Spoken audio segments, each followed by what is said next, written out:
Au sommaire de cette édition, abus d'autorité et vol, la police est à la recherche d'un inspecteur de la municipalité de Port-Louis ayant pris 35 000 roupies de force à un marchand de glace. Lakshmi Parsad Ojayeb réclame une enquête de l'ICAC dans l'affaire Samput. Le rapport du Fact-Finding Committee parle de soupçons de conflit d'intérêts, voire de détournement de fonds.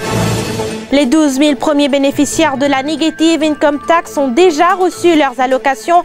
Pravin Jugnauth invite les employeurs à régulariser leur situation. Et puis au Zimbabwe, Mnangagwa succède officiellement à Mugabe. Bonsoir à tous. Allégation d'abus d'autorité et de vol contre un inspecteur de la mairie de Port-Louis. Il aurait utilisé sa position qui lui permet d'effectuer des contrôles auprès des commerçants de la capitale pour voler une importante somme d'argent à une de ses victimes. C'est un marchand de glace qui vend ses produits à Port-Louis sur un tricycle qui a porté plainte contre lui à la police. Les faits se seraient produits lors d'une descente hier à la rue Rémy-Ollier. Selon nos sources, la police compte interpeller l'inspecteur en question. La version de la municipalité de Port-Louis est attendue. La victime présumée s'est confiée à Shehzad Jadou et à Reshmi Bimuk. Marchand ou pas gagner trois travail dans Port-Louis, fini service à connaître au Béla, ou déplacer ou aller, pas travailler dans Port-Louis. Mais le mot permis, il n'a souvent pas d'acheter à Port-Louis. Mon bien travail dans Port-Louis, il va caler en dehors.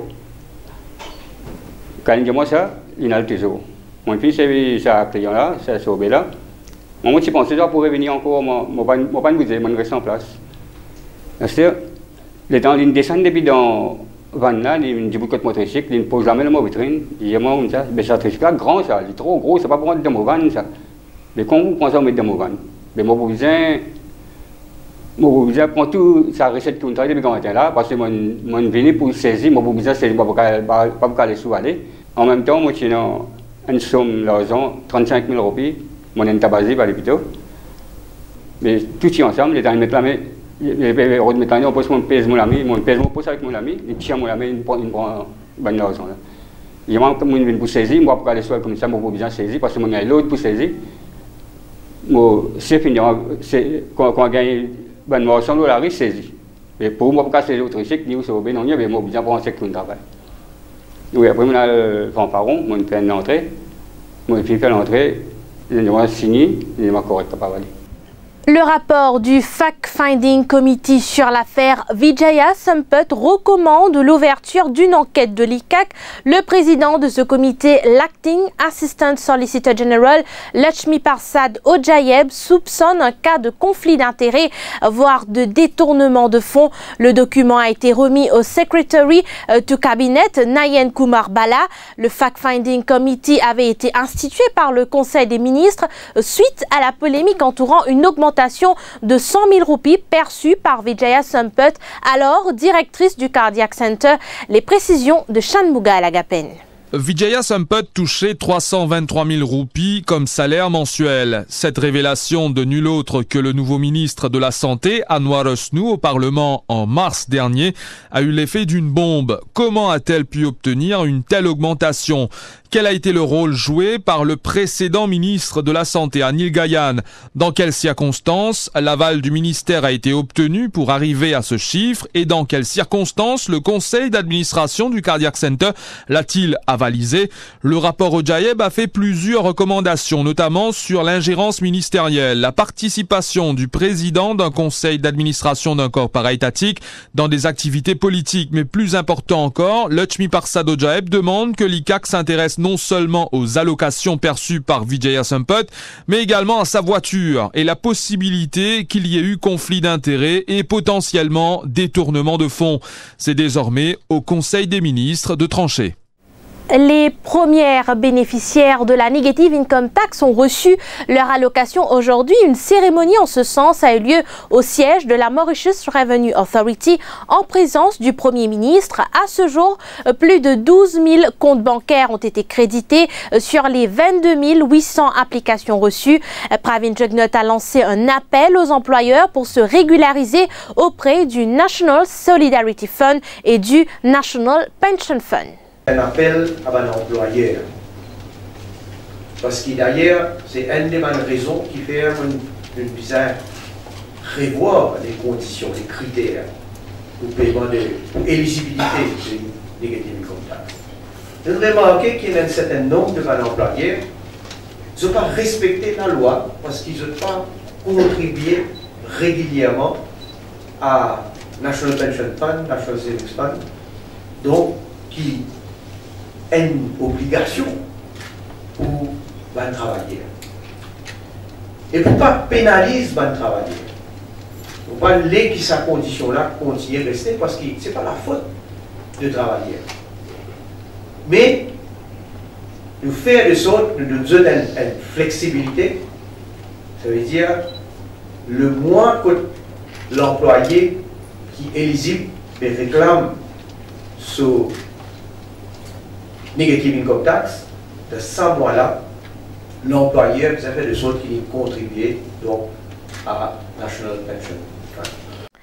Rochi Bada ne pourra stopper le projet Métro Express. Le leader du Reform Party l'a concédé face à la presse cet après-midi. L'ancien ministre de la Bonne Gouvernance affirme toutefois que le tracé pour 4 bornes peut encore être vu et selon lui, le gouvernement indien n'est pas contre. Mais comment vous pouvez faire pour l'arrêter ça?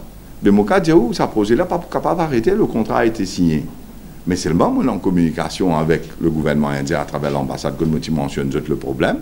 Beaucoup de gens indiens, mon cas, restent dans ce dingue, je suis au courant du problème, je suis ici. Parce que je te connais qu'ils ne restent pas capables de l'entrée principale de 4 bornes. Ils créent un trafic énorme, tout bis, camion, l'auto, motocyclette pour passer là. Mais comment je vous descendre dans l'avenue là, quand on passait, qui était à côté, avenue Rosier, ou bien même Glaïeul de l'autre côté, mais vous n'êtes pas maintenant qui est capable d'accommoder ce trafic-là.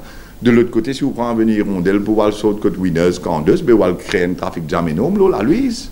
Mais comment dit-on La Sauce, Palma, Bassin, Ollier, Béato, Résidence P à Laval, Beau Séjour, Belle Rose, tout ça là pour passeport, il reste pour rentrer. Parce que 5 ans, viennent this one way, exit only. Impossible. Incendie à la rue Lacorderie hier, le Bahemia Building n'a pas de fire certificate depuis 1999. Conclusion d'une enquête des pompiers, le 6e et 7e étage de ce bâtiment ont été ravagés par les flammes aux petites heures jeudi matin. Le rapport des pompiers suite à cet incendie sera donc déposé à la CID de Port-Louis Sud qui est chargée de cette enquête. Selon l'Occupational Safety, Health and Welfare Act, il est impératif qu'un bâtiment où travaillent plus de 20 personnes soit doté d'un Fire Certificate délivré par le Mauritius Fire and Rescue Service. Selon le Lord Mayor Daniel Laurent, c'est le devoir des pompiers d'informer la mairie si un bâtiment n'a pas de Fire Certificate. Le Trianon Shopping Park a repris ses activités ce vendredi, cela 12 jours après l'incendie de l'entrepôt de Shoprite. Toutefois, l'hypermarché Shoprite, une pharmacie et 3 magasins sont restés fermés. Les clients s'y sont rendus, mais c'est une lourde atmosphère qui régnait à Trianon. À l'ouverture du centre commercial, ça sentait toujours le soufre. Reportage de Sylvanie Velmandro et de Rivèche de Sol. 12 jours après l'incendie de l'entrepôt de Shoprite, le Trianon Shopping Park a rouvert ses portes ce matin. Daniel Ismaël, le directeur, explique que même si quelques magasins et l'hypermarché restent fermés, le nécessaire a été fait pour accueillir les clients. Je vous informe officiellement que depuis hier à 18h, on a eu les clearances pour ouvrir tous les magasins. Sauf Shoprite et 4 magasins, le nettoyage a été fait, la désinfection a été fait. Donc on est prêt pour servir encore à tous nos consommateurs fidèles au centre. Au mois de décembre, on a prévu beaucoup d'événements et un jour, un Memorial Days pour Dinesh où tous les commerçants vont participer. Il y a un pourcentage du chiffre d'affaires qui sera remis à la famille. William, responsable de maintenance, explique qu'il faut s'assurer que les magasins puissent rouvrir normalement. À l'année, maintenance, check, nous verrons ici qui n'ont pas abîmé.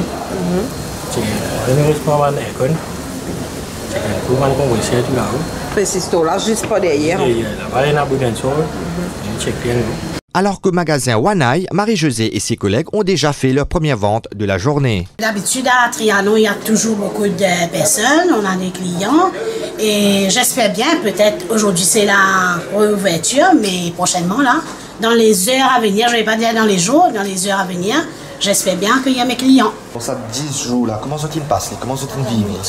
Ben, c'était vraiment dur parce que moi, je travaille ici pas mal de temps, 11 ans, et on a toujours été comme si bien fidèles à notre centre. Chez Galaxy, l'on préfère entreprendre un inventaire avant d'accueillir le public. C'est une nouvelle produit qu'on a affecté.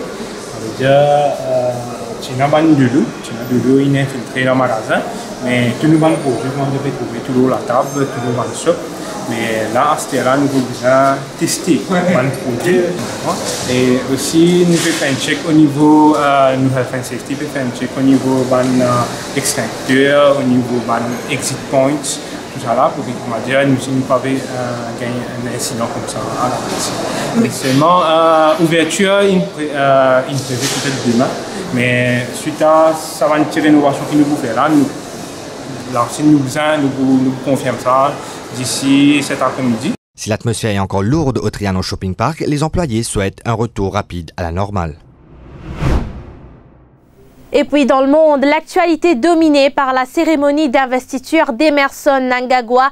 Des dizaines de milliers de personnes se sont réunies ce vendredi au stade national d'Harare pour suivre en direct la cérémonie d'investiture du nouvel homme fort du pays. Un moment historique après les 37 ans de règne de Robert Mugabe. Le nouveau président a prêté serment dans le plus grand stade de Harare. Par ailleurs, Emerson Mnangagwa a rendu un hommage appuyé à son prédécesseur. Je cite, « Pour moi, personnellement, il reste un père, un mentor, notre compagnon d'armes et mon leader ». Et puis football, les 4 légendes de Liverpool, à savoir Ian Rush, Gary McAllister, Patrick Berger et Vladimir Smitser étaient face à la presse au Sea Beach Club à Belle-Ombre ce matin. Les fans des Reds pourront assister à la rencontre Liverpool-Chelsea aux côtés des légendes à Casella samedi soir. I think the manager's job is that, isn't it? You know, he gets paid to pick the team and everything. So I think we've got to be positive. And we're scoring many goals, and obviously we're letting goals in. But before the game against Seville, we kept 3 clean sheets. And we've got to work on that. You've got to work on the confidence with the defence and the goalkeeper. And I think I'm sure Jurgen Klopp will be doing that now. So I think I'd rather look at it as on the positive side. Say we scored 3 goals away from home. And I think the main thing now is trying to keep a clean sheet. Voilà, nous sommes arrivés à la fin de ce journal. Merci de l'avoir suivi. L'info, c'est en continu sur le www.defimedia.info.